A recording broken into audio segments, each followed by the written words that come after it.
Welcome to Lead Live, a conversation for ministry leaders by ministry leaders. I'm Josh Franks. And I'm Clint Berry, and we're the co-founders of the Lead program. Today on the show, we're joined by Pastor Zach Meerkreebs to talk church multiplication training and measures.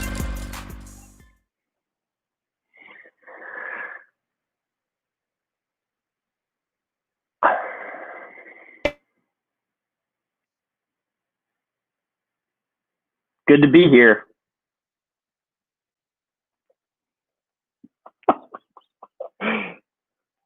I can't hear you.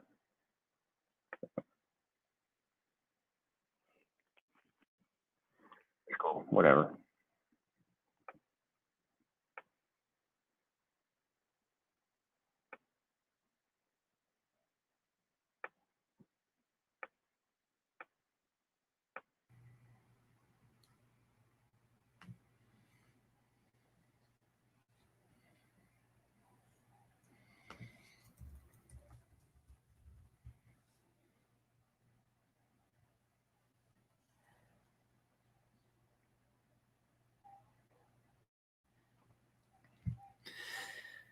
All right. Well, welcome to Lead Live, and we're going to be talking about church multiplication training.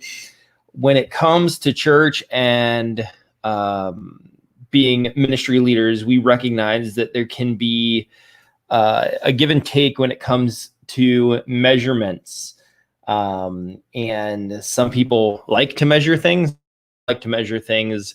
We believe it's important and even biblical to talk about how you measure what God is leading you into. And so we can't wait for our guest today, this afternoon.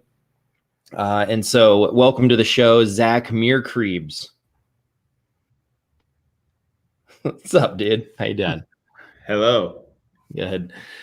Zach, you've been on the show before, but reintroduce yourself to our audience. Yeah, my name is Zach, and I'm currently on staff at First Alliance Church in Lexington, Kentucky, as their evangelism and outreach pastor.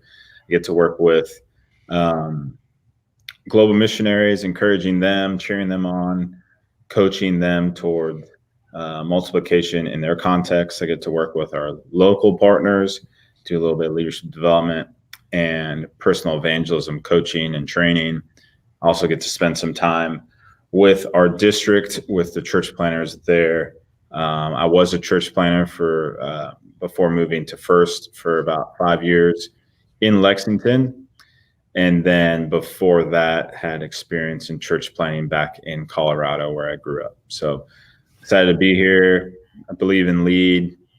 And I'm just praying that our time together today will be a blessing to folks. It's great. Thanks, Zach. Really excited to have you.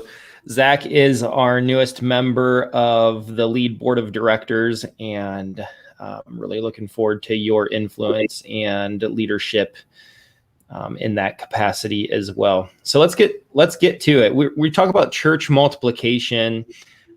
We want to see more churches planted. We want to see more people who are lost be found in Jesus' name. We want to see those who are stuck in the kingdom of darkness to be brought into the kingdom of light. But more is a little general, right? And so when we get to the idea of measurements, why should we even be measuring things when it comes to ministry impact? Mm-hmm. My answer, something that the Lord has been doing in my heart recently, is really wrestling with the Great Commission. And we're part of a family of churches that have kind of bet the farm on completing the Great Commission. And to complete something, we got to measure. That's good. Right?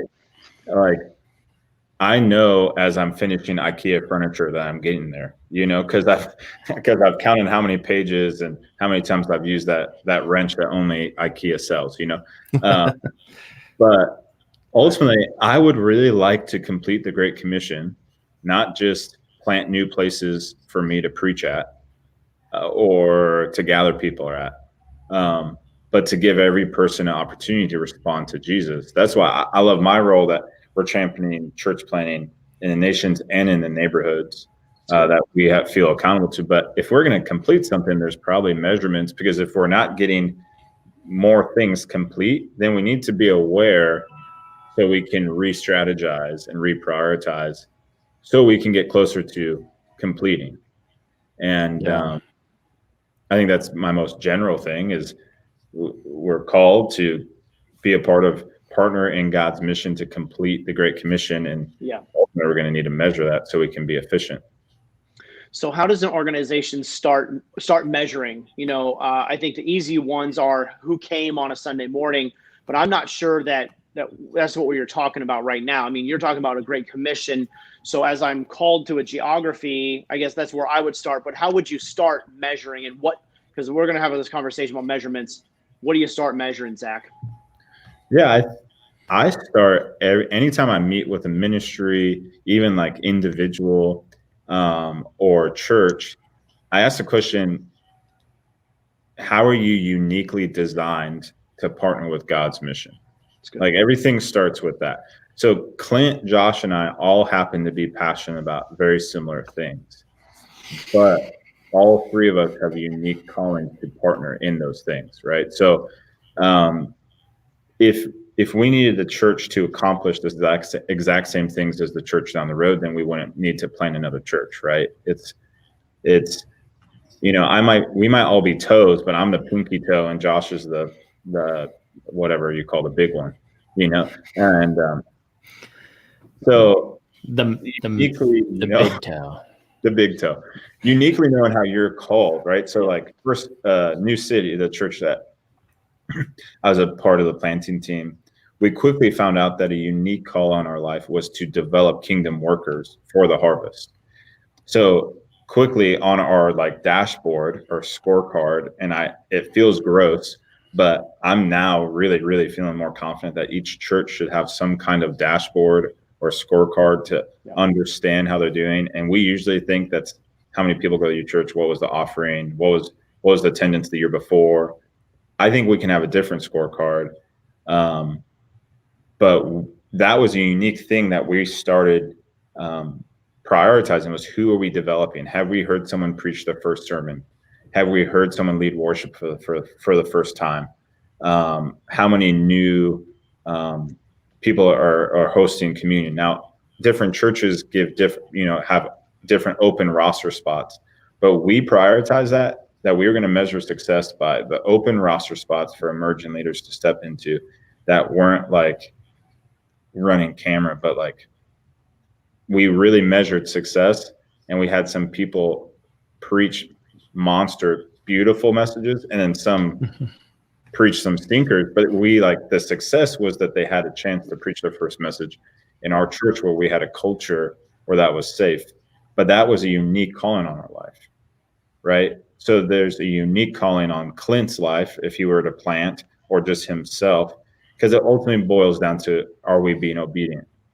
That's ultimately what we're called to be, right? We're not called to just pull off something better than the church down the street. We're called to be obedient. Hopefully you're planting church because you're obedient, not because whatever else you could put on your reason. So I think it starts with answering the question, how am I uniquely designed to partner in the Missio Dei, in God's mission? That's good. So there's going to be some things that are universal to all. Let's talk specifically about churches. That's the area where we tend to play most often, but there's going to be things that are universal because God's mission is universal for all expressions of his body, wherever they may be, right? So like you said, talking about completing the Great Commission, giving men, women, and children a repeated opportunity to hear the gospel and respond to it. There's an ability to measure that. How do you know if everyone has the opportunity or not, right?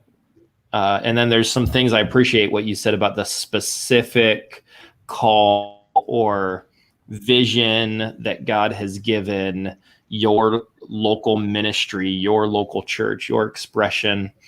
in that time and in that place for specific people, there's those specific things that you want to be able to measure as well. And so what are some of those categories that we can potentially start laying tracks to run on? I think there's some things that come to mind that in my own baggage, it feels itchy, it feels icky, but I think we need, like, you hear, like, the shepherd knew that the one lamb was missing because he counted, right? So I think there are numbers of people coming to Christ, being baptized. How, like, you have to measure how much is in your bank account if you want to keep buying hours from your staff to do this work.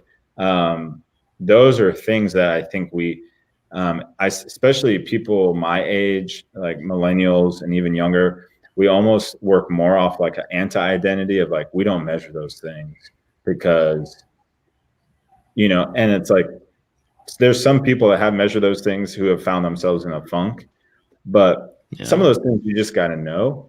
But one thing for me, if I could just drill down here, was the evangelistic fruit of a church plant. That's my gifting. If I were to look at APEST, or I'm an evangelist, I gave my life to Christ in a more dramatic way. And so if you were to say, like, baptisms is one of your end goals, you need to see someone come to Christ before baptism. And then if you're to reverse engineer, maybe the next one is, like, how many people in your church has accomplished or completed the evangelism training you might have. So if you say 100% of our church has accomplished this class, Evangelism 101, that's what we call it, First Alliance. Mm-hmm. If you guys are watching and would like that, email me. It really has gone well, and we're trying to get as many people in our church trained with that, because we believe that when they know what a gospel entry point is, what meaningful gospel presence is, what their story is, we can actually measure that we have had a little over 100 people take that class and not have a final exam, but kind of. We believe that will then lead to gospel presentations that will lead to people coming to Christ, and then ultimately, then the left-right jab is then baptism. But then you might reverse engineer even further. Do you have an evangelism class? It's these measurable goals that we have to remember, that it takes steps to maybe get those things that normal dashboards have, Yeah, because you could extrapolate that out a little bit further, right? And you could say, how many of those who went through the class baptized someone, right? Yep. So then if you kind of put in the new city scorecard in there about firsts and kind of monitoring and measuring firsts, then it would be, how many of those, essentially, because hopefully they would have been walking along, evangelizing, praying with that person, journeying to explain what baptism is all about, and then baptizing their own disciple, if it could be that strong. Yeah. So you could be given to work through those measurables as well. And that is a growth scorecard, right? I mean, that's not just what happened in the past. And that is going to be like, well, we had this, these are the outcomes about how many people actually do this thing of baptizing another once they've gone through the class. And now you're able to project that forward. Josh and Zach, before the conversation happened, Josh, you were talking about percentages may be more interesting than the actual kind of raw numbers. And so maybe you could throw that into this particular conversation as we're getting into what to measure. I'd be curious to know, like, why is it why is it for you that a percentage is actually more interesting than the raw number? Yeah, I think for me, so for instance, when it comes to an example of percentages versus a raw number, let's talk about giving, right? A church could measure how much has been given. Mm-hmm. But the reality is, you could have a couple of banging donors in your church who are carrying 70% of that income or general giving weight and have a large percentage of people who are attending or are a part in some way, but they're actually not financially investing in the advancement of that ministry. And so the number is actually misleading. You may feel good about how much, but maybe a better question is how many. And so we're less interested in like at First Alliance. So we're less interested in how much money has been given to things like the Great Commission Fund, as opposed to how many people are giving in some way to the Great Commission Fund. We're less concerned about if we have, a lot of churches are concerned about not having certain volunteer positions filled. And while we're aware of that, we're more concerned that we have a larger percentage of people serving regularly as opposed to a small percentage who are serving frequently and other people are not. So those are some of the things where we come to a place of percentage instead of an actual number that I think helps us see kind of the inclusiveness of some of the things that we're doing.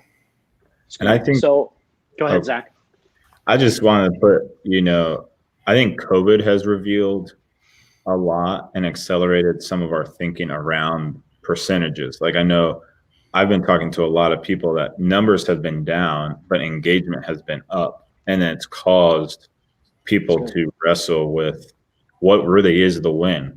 Is it having a more full room or having a good amount of people engaged in absolutely new ways?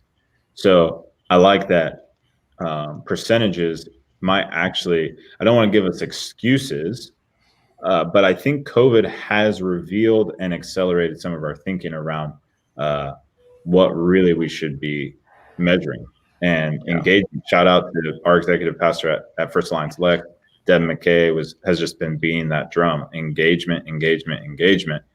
And it's been really, really, it's freed us up to like maybe ask the question that might be the bigger win, so.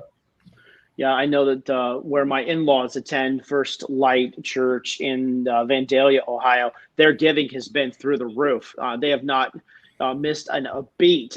Meanwhile, their weekly Sunday attendance has dropped by at least half. And so while going over the 1,000-person mark on the weekend regularly, COVID has cut that in half. And yet their giving financially to their two campuses has been tremendous. I don't know what that, engagement is or what that number is, but they've just been saying, wow, praise the Lord. So it's not a financial number when it comes to First Light and their engagement. They're starting to say, okay, well, financially it's good. What are the other things that we've got to measure in order to make sure that we're staying healthy through this hybrid season of in-person and online? Their second campus is growing like crazy. So it's just an interesting season for us to really have this conversation. So we've talked about measuring some discipleship basics. We've talked about measuring some finances. What other things, Zach, are we going to need to add into our kind of, the metrics here in order to come up with a great measuring system or at least priming the pump for our leaders for churches? What other things do we need to measure? Yeah, I would want to just it's almost like double click on one thing you say about like the disciple making is even, I hate to use the word quality over quantity, but a lot of times we'll say we have X amount of people engaging in small groups, which is most churches' primary discipleship tool. But what are we measuring in them? What is our desired outcomes? Because whatever we measure is where we're going to head, right? It's like if I celebrate something for my daughter, I have a 3.5-year-old, like that's where she's going, right? So there's a great church near you guys, Clint. You attend there, the Delco Alliance, and Delco has done a great job of really nailing down this is the wins for disciple making, not just we want X amount of people engage our disciple making, but we want people to practice their priesthood sharing their own intimacy with Jesus, being equipped to do that. They have great questions around that. Then they have gifts. Are they aware of it? Are they using their spiritual gifts? Are they looking more like Jesus? I think that's their third one, cultivating the character of Christ. Then they're radically generous. Are people open-handed with everything they have?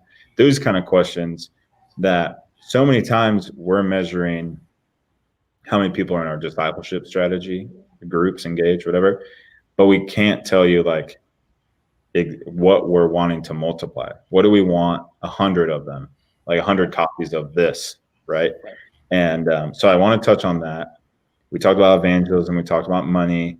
Yeah, before you move on, Zach, I think this is a really important thing to be aware when it comes to measurements. That when we try to measure development, that it's different, because most often we want to measure whether we're at the destination or not, right? Are we there or are we not there? How short are we if we're not there? And to measure development in a way that is practical and actually follows some growth patterns of development means that we have to sit back and think about these categories. So I appreciate that you brought up these ideas of discipleship and areas that you want to see someone grow in. And I think where most people come up short in the idea of developmental measurements is they don't think about what are the wins along the way. And so, for instance, let's choose a category, your intimacy with God, right? Mm-hmm. So for you to say, hey, someone who is growing in their intimacy with God, they're able to discern God's voice through his word and through the Holy Spirit, and they're choosing obedience. And maybe you say often choosing obedience. Mm-hmm. Right. But there's growth to that from zero. I'm really not reading the Bible. And I don't really know how to hear God speak to me through his word. Yeah. And to be honest, my obedience level is like somewhat never, or something like that, to kind of allow those growth patterns and to celebrate those wins along the way, and not just expect somebody to get to from zero to fully mature without you being able to identify some of those things. They're like, man, they were a 1 out of 5. Now they're a 3 out of 5. And we really celebrate that growth. Yeah. That reminds me of the most evangelistic ministry I've had in the last 6 years has been a group of college frat dudes. No joke. That we make real greasy food on Saturday mornings because they need it. And we ask the question from 1 to 10, how do you feel when it comes to being close to God? And, I let these college dudes answer, 0 is in a ditch, like on meth or something like that. And 10 is walking in the garden. And we always say the number, but the big thing that I'm celebrating is, are you up and to the right or down and to the left? Yeah. And you got guys who's a 2, but he's up and to the right for the first time ever. Yeah. And we celebrate that at the same time as someone who's, a real spiritual leader on the soccer team or the basketball team. I'm thinking about 2 guys. And what's awesome is then that creates a level playing ground at the foot of the cross. Like, we just want to be moving towards the cross. Yeah. We don't need that's been super evangelistic when they realized, so I really appreciate what you said, Josh. And that just reminded me of that, of my duty. And it protects, it promotes a growth mindset within the organization, because especially when you're like, you know what, hey, are you out of a 1 to 5 scale? Like, where are you? Oh man, I'm a 2. And it's like, okay, well, what do you need to do just, maybe today to move you half a point or 1 point, like over the next course of this week? What's it take to move from a 2 to 3 for you? And I think that there's a bit of, especially with developmental, Josh, and disciple making, that is self-report. I'm not going to lay down this gauntlet for you saying, I didn't see you do this, and I didn't see you do that, and I didn't see that. When it's self-reported, that's actually discoverable by me, and therefore doable by me. When it's projected upon me, at least for my personality, I'm kind of like, I'm not exactly sure if I want to do this anymore. But when I say, man, I'm a 2 and I'm self-reporting and people are saying, okay, cool, tell me about that. And I give my report, and then maybe somebody says, what's it take to move from a 2 to a 3? And I sit back in my chair and I'm like, it probably means just setting aside this time tomorrow to do it. That sounds great. Let me know how it goes. And now you're kind of like, and allowing me to be a grown-up human being and do that, and allow also the Holy Spirit to move me forward. But those are great suggestions that I think all of our leaders need to be writing down, especially when it comes to developmentals. And we can put a fairly decent bar down. So we would say, like at Centerpoint, we said, intimacy with God is being developed, 3 or more times in a week. All right. And so 3 or more times. And we realized that was a pretty low bar as we were talking, about it as elders. I mean, we would love to say all of our people every single day developing intimacy with God, but we threw a bar down. So then the next year we upped the bar, right? So we had a lot of people who were coming out 4 and 5 in our survey, saying, I am achieving this 3 or more times in a week. I'm developing intimacy with God. And so the next time we said, okay, 4 or more. And when we did that, we ended up with 2s and 3s. All right. So now we knew where our people were, and starting to try to develop them further, faster. And so that's something that you can do year over year or every 6 months as you survey your growth, especially when it comes to discipleship metrics. And that way you can move it. And so, but organizationally, you can do the same thing, right? In terms of our finances or our giving, or are we inviting people to get involved in XYZ ministry?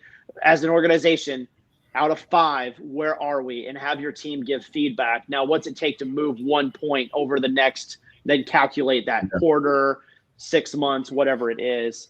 So that changes the game, but also propels momentum. But Zach, how does these things, like in terms of, and I probably should stop changing the conversation. I'm wondering, how do you measure if you're not clear on where you're going? You mentioned that earlier, and I think that and maybe we should stay right here where we are, but that's where my brain is going. How do I get measurables if I don't know where I'm going? So those 2 things seem as though they go hand to hand. Let's stay here. What else do we need to develop measurements for? What else are we measuring?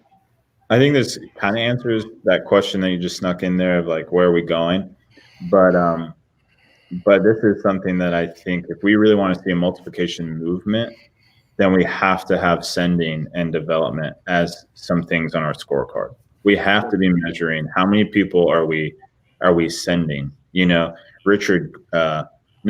Greer, right? Yeah. He has a book called Gaining by Losing. And it's a great book that is talking about a culture of sending is really hard. Like when you really lean into a multiplication movement, you will not worship with the same people for a long time. There'll be people that are called to stay, but the majority of people are going, if you celebrate sending the way that I think all churches should, right? We send our best away, like the Antioch church. Like I love that they're praying and sending out Paul and Barnabas, like not, like they're sending the studs out. Like I think you need to celebrate that. And I don't know how the other guys mentioned in Acts 13 would feel about that. Like, who are we? Chopped liver. They'll hit me up in heaven. Like, but we'll be too busy staring at Jesus, so I'll be fine. Yeah. Hey guys, Zach, we heard what you said. You're like JV Antioch. You don't even know our skills. That's honest too, though. There's probably what we don't even know about, and that probably those guys needed some further development, so we kicked them out. They weren't doing as good. They went to Laodicea. But I think sending has to be a part of it. Yeah. I think you can even measure that by the maturing, or where your heart is, your treasure is also, right? Or backwards. Like how does your budget measure? How does that support your sending, and your development? So if we're after a movement, which I know you guys are, and I hope that the people are listening are not just about let's plant a church and then kick booty there, but let's saturate this place, not just with churches, but gospel. Then we have to measure sending. We have to, if you haven't sent someone to the nations or to the neighborhoods to plant or do a new work, let's say once a year, like that's probably a good place to start. If you haven't sent someone for a year, then are you leaving room for people to raise up and hear the voice of God? If we're about completing the Great Commission, right, then we need more players on the field, right? And so I think that needs to be measured, sending and development and then sending. I don't know if this would how you would measure this, but if we really believe that intimacy with Jesus would not just be an aspect of our discipleship, but we can't do anything besides without abiding, is how much time is your church spending in prayer? That's right. How much time is your staff and your church body just sitting at the feet of Jesus? Maybe that is through worship and prayer. Because what we can do is once we establish measurements out there, we'll establish programs and we'll just check. We have evangelism class, check. We got discipleship markers, check. But really all this is abiding. So I wonder if we said, hey, we haven't had a worship night, or we haven't had a prayer night, or we don't, like, one thing I love, I just fresh wind, fresh fire, Cymbala. Yeah, that's right. Like, I fell in love with this concept that their prayer meeting was actually, that's who they saw, if I remember right, as their like core church. And then Sunday gathering was like, that was just like a cherry on top. But like, they believed in their prayer gathering so much that they had almost as much people there than on Sunday mornings.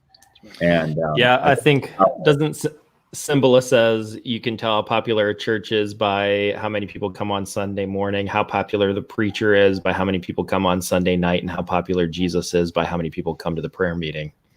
I love it. I love so it. Good.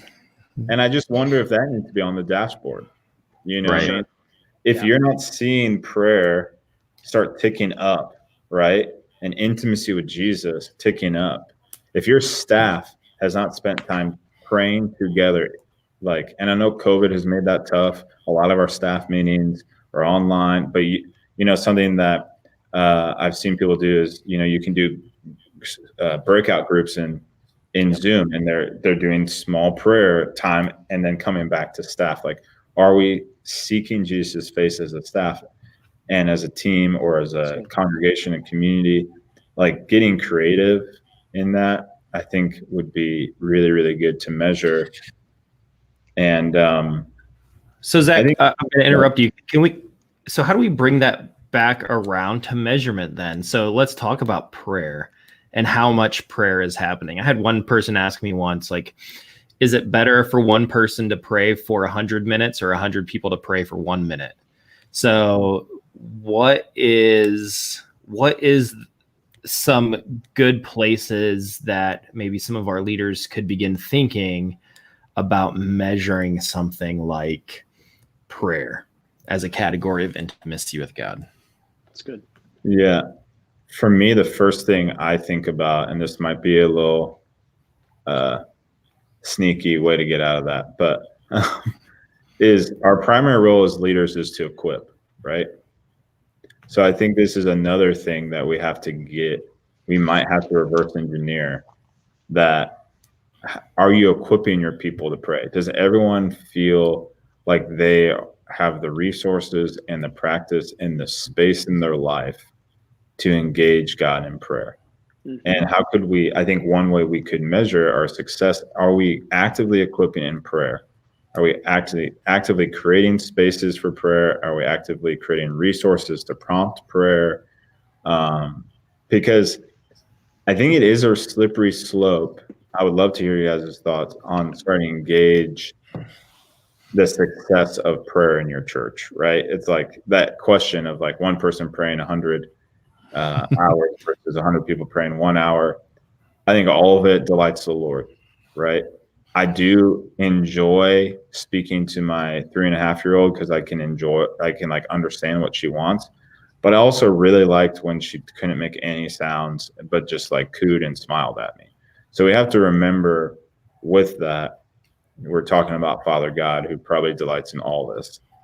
But in this area, I think equipping is a good way. I think giving opportunities for prayer, asking the questions of, are their prayer lives growing? I think those are some of the things, but I would love to hear your guys' thoughts on that one. I think that's a great question. Yeah, I think some of it's just the reporting, like what you were mentioning. Do you feel as though you're connecting with Jesus, on a scale of 1 to 5? 5 is high, 1 is low when you pray. But I do love the fact that you're saying, I'm not going to assume that everyone is going to know what I mean by prayer and how to connect with the Lord. So starting with the equipping, and then what you're doing is you're setting the bar or the measuring stick in the different areas of prayer that you're going to measure. You're pointing everyone in the right direction. And then from there, we could say, listen, like we're shooting for every person intentionally spending time with Jesus 5 out of 7 days. Like that could be your marker. And then from there, as you measure going along, you can then say, did you get to 5 days? And what were some of the barriers that you had in your way in order to get there? And if it's small group time, we want every small group to have, a session of prayer, 10 to 15 minutes. Did you get there? And now you can ask your leaders, did you get, if they're a small group leader personally, did you get to 5 times? Why or why not? Did you have the 10 to 15 minute prayer time when you gathered? Yes or no, or why? And then corporately, we want you to be a part of a monthly prayer gathering or something like that. And now you have the markers that are there. And what you've done is you've oriented everyone towards this is what we're expecting. So those expectations are clear. And now people can either get over the bar or not. Now, there is then in an individual or a small group or a corporate, we need to not just name the activities as such and say, you showed up at all 3 of these things. Good job. Right. But now that you're there, now there are going to be individualized pieces. And I think that's what begins to be hard to articulate. Like articulating the activity is really easy. Articulating the win in each of those environments, that's where it gets really challenging for ministry leaders. I appreciate you saying that because it is easy to measure activity. I mean, you either do something or you don't do something. It's hard to measure the intended result of that activity, right? I mean, we would assume if somebody spent 10 to 15 minutes in set aside, prayerful expectation with the Lord, eliminating distractions, with consistency, if they do that 4 to 5 times a week, like they're going to have some type of encounter with Jesus.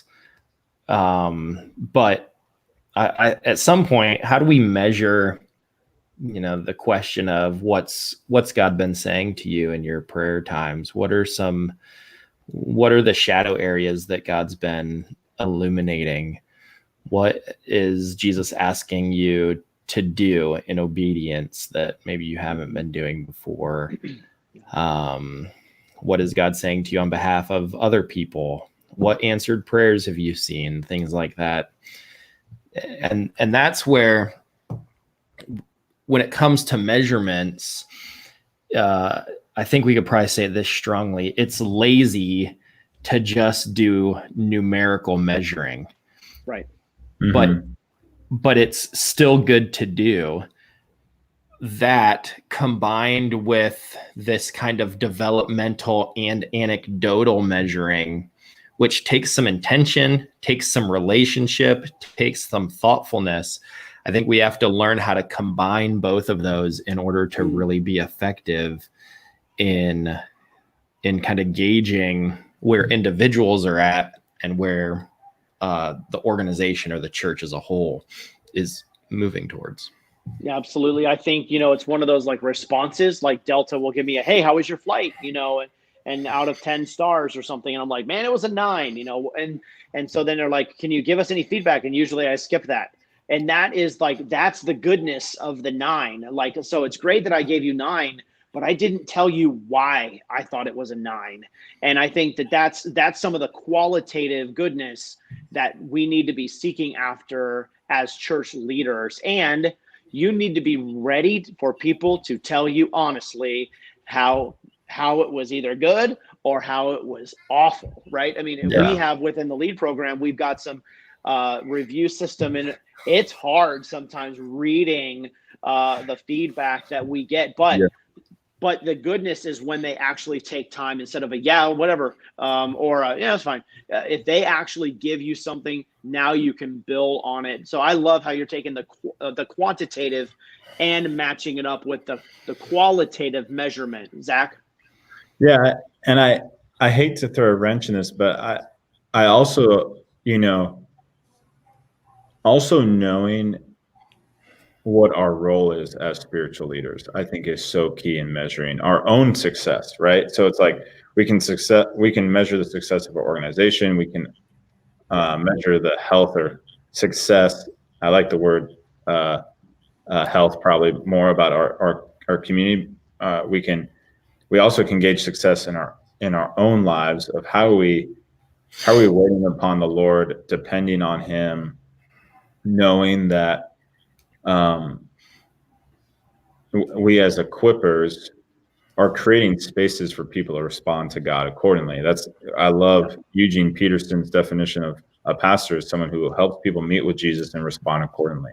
And that might be how we actually measure success is, are people coming to these settings? Are we curating settings for people to accomplish these things?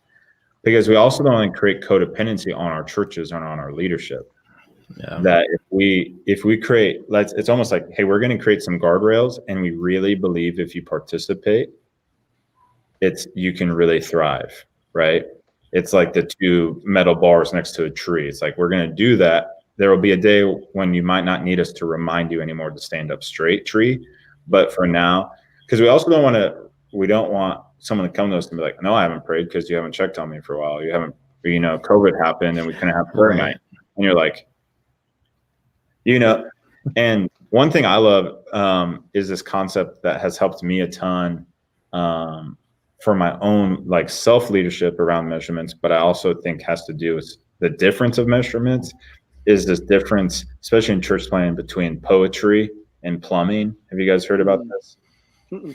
And it's like, so guys like me, I love being the poet. Like, that's all the artistic vision casting, the sipping coffee, asking, what's God speaking to you, and those are right things to measure, right? The poetry of planting. But there's also the plumbing, and the plumbing are some of these numbers, right? Some of these are people coming? Do you have enough money to keep renting your space? Those are the plumbing. So I actually scheduled my week I had plumbing days and poetry days. And for guys like me, I needed to have more time with Jesus. I had to be more prepared for my plumbing days because they weren't life-giving to me. It's not exciting for me to sit with someone and look through our budget, look at our discipleship strategies. What was really awesome was when I went and sat with a couple college students over wings and asked how they were honoring their girlfriends. That's more of the poetry, right? So it even could be cool, not only to remember that we have a role as a plumber. So good reminder, right? We need to know how everything's going. If something's dripping, we need to go fix it. And then we also need poetry. And when you plumb well, you just have to go to the leaky faucet, and that requires measurement. So if you've plumbed well and everything's kind of buzzing, but you haven't sent someone for 3 years, go to your sending mechanism, that sink, and figure it out. And then that also plumbing also is a great illustration for the scalability of your church. So if you've plumbed well, you measure well for a church of 50, a plumbing for a 1-bedroom apartment is different than for a mansion. And if you're plumbing for a 1-bedroom apartment, but living in a mansion, it's going to get funky. So your measurements have to grow. And that stuff all feels gross for guys like me. But then you also have plumbers who are sick of the poetry stuff. They just are fed up with all the, like they see it as fluff, and it's a great team to have some poets and plumbers, but we as planters need to measure and live as both, probably. That's right. Yeah, and because there's a real design element, right? When you get the plumbing and the poetry, it looks like design. It looks like kind of, this artistic thing that's happening, even though there is like calculated measurement, but also this artistry that is going into the entire thing. Yeah. And it's definitely a dance for sure. Guys, we're 45 minutes into the conversation. And if you're watching, if you want to engage, maybe there's a measurement that you're trying to think through, children's ministry or worship or prayer or something else. Love to have you comment. So go ahead and do that, or leave a comment even later on. We'll try to circle back around to you and brainstorm with you about how you can measure impact and ministry in your context. So guys, go ahead, Josh. No, I was going to say, Zach, I appreciate you bringing back up something that you said earlier, and that's, kind of the feelings of ickiness when it comes to measurements. Maybe we could unpack that a little bit more for the sake of folks that kind of feel the same way. Like, what is it about measuring that doesn't feel good to you personally? And how do we handle that? I think for me, this conversation requires me to be self-aware.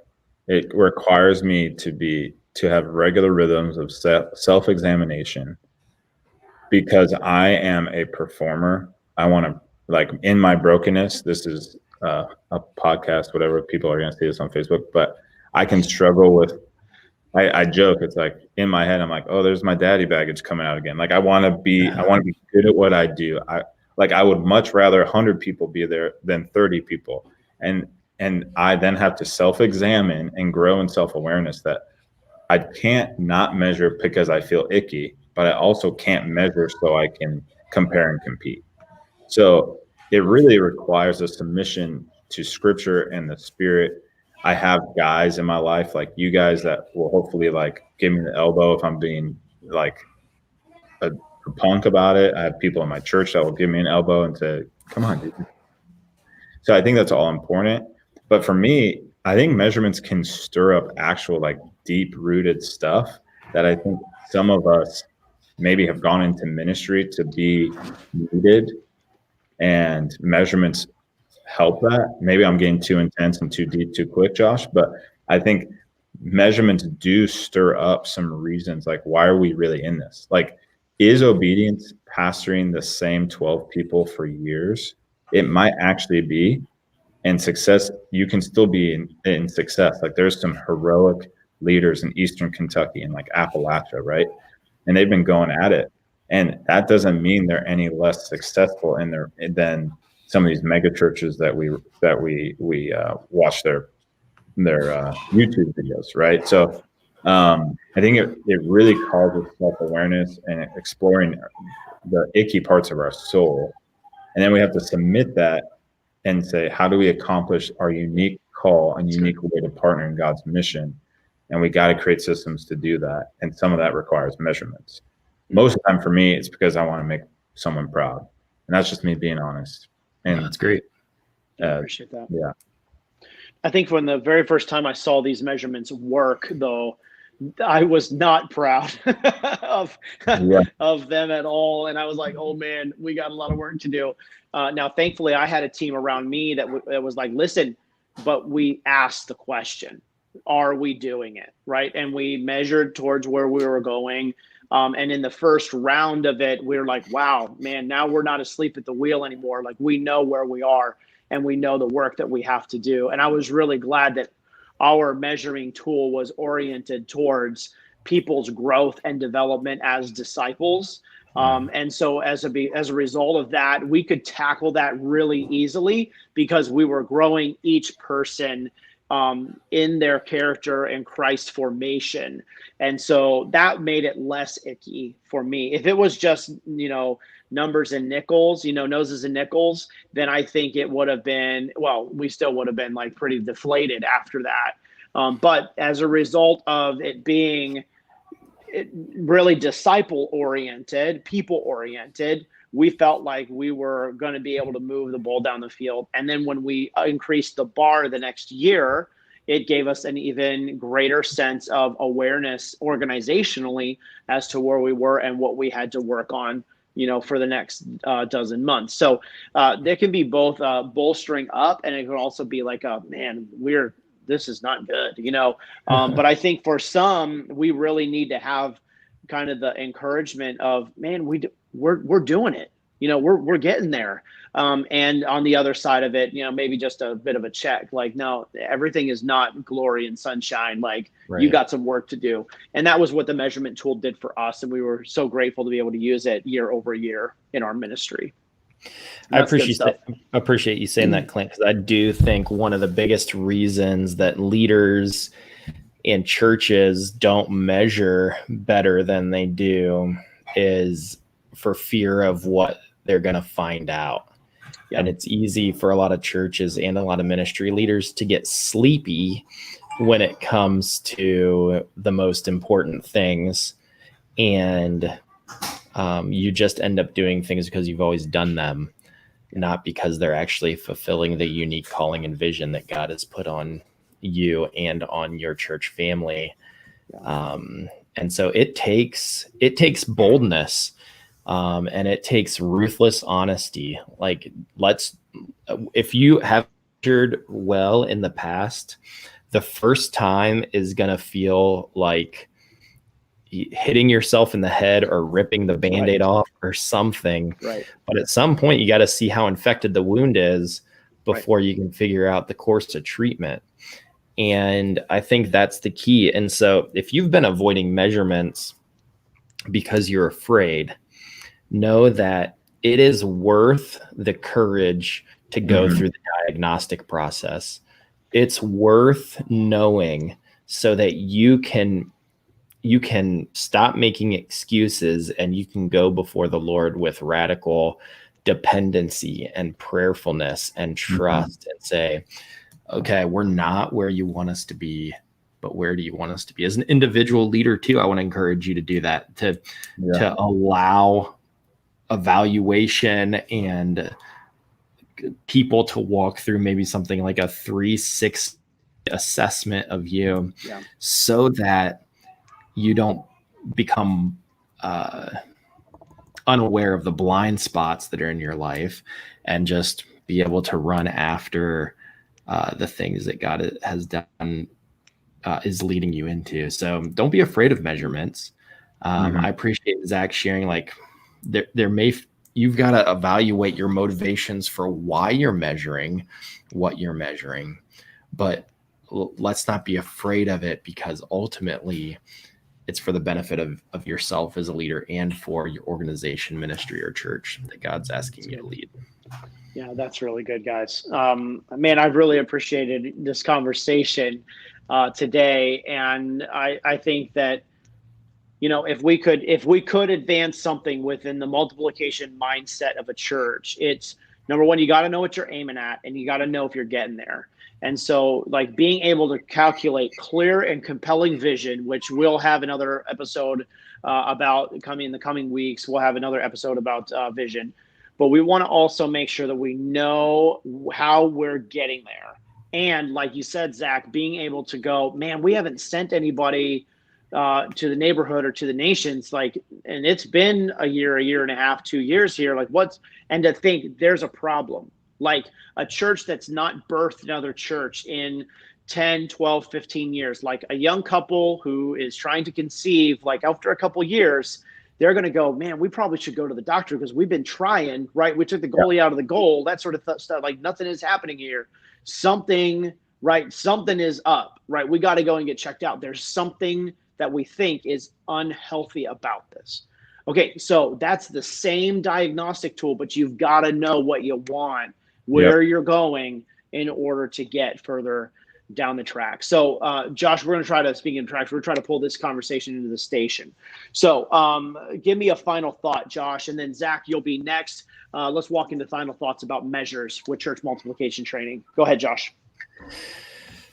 Yeah, I think we've been saying it over and over again, but my final thought is this: figure out what the most important things are and measure them with ruthless honesty. Don't be afraid of the results, but find the results and ask the Lord on how he wants you to move forward with becoming more effective in those things, which ultimately will advance his kingdom in the hearts of individuals and out wide among families, neighbors, communities, cities, and the world. Amen. Zach, give me your final thoughts on our conversation today about measures in ministry. There's one of my favorite stories of the entire Bible. It's kind of a weird one, is when Jesus is on his triumphal entry and he starts weeping. And I don't know, it seems like such an awkward but uniquely special moment. And Jesus is kind of asking this question: if you only knew, but because you didn't, boom, boom, boom is going to happen. And I share that because when I talk to church planners, I really want to know, has their heart broken for the place that they're planting? Are they like brokenhearted about some things that they're getting after? And if you're brokenhearted after something, then you would make sure you're taking steps towards it. Right. And if I'm brokenhearted about a situation, then I will take calculated steps to try to fix that situation. But with the dependence on the Spirit, but also like we need to think through those things, because there's heartbreaking realities in your context. There's people dying and going to hell. There's people that are still addicted. There's families that are still broken. Like that. Think about the context you're going, and look at your measurements of accomplishing or partnering with what breaks Jesus' heart for that place, and maybe alleviating some of those situations. So what breaks Jesus' heart about your context, and then create measurements around those things. That's good. No, that's good. My final thought for today, I got several, but man, I agree with Josh and Zach. Like, you got to know what the primary thing is, and you got to get there for measurements. When I went through this first process, it was painful to look at the data, but there it was in numerical black and white. And what we did, and I was so grateful for the elders around me, is they said, well, now we know what we're going to do, because you get what you grade. So if you're going to grade it, discipleship, evangelism, finances, whatever you're aiming for, that's what you're going to get. And so then you can begin to tweak on the things that you're not getting. They're not performing well, or you're not growing in, right? So if you're not seeing people pray, then you need to do more development around prayer. And it's more than a preaching series. It's getting in with people in relationship, deep relationship, and equipping them. I love that that's what Zach said, equipping them to do these things that Jesus has invited us to do. So for us, for the LEAD program, for Josh and I, for Zach and our church ministries, we are in the people development business. And we think that primarily we need, as church leaders, we are to equip people to works of ministry. That is our role. That's our function. And I'm so glad that we're able to have this conversation today about measurements and ministry. Guys, thanks. It's been a great conversation. Thank you for your input. Zach, it's always great to have you with us. We enjoy your friendship. And yeah, we just think that it's great. So Josh, send us out, brother. Thanks for joining us. We will see you next week, and have a great one.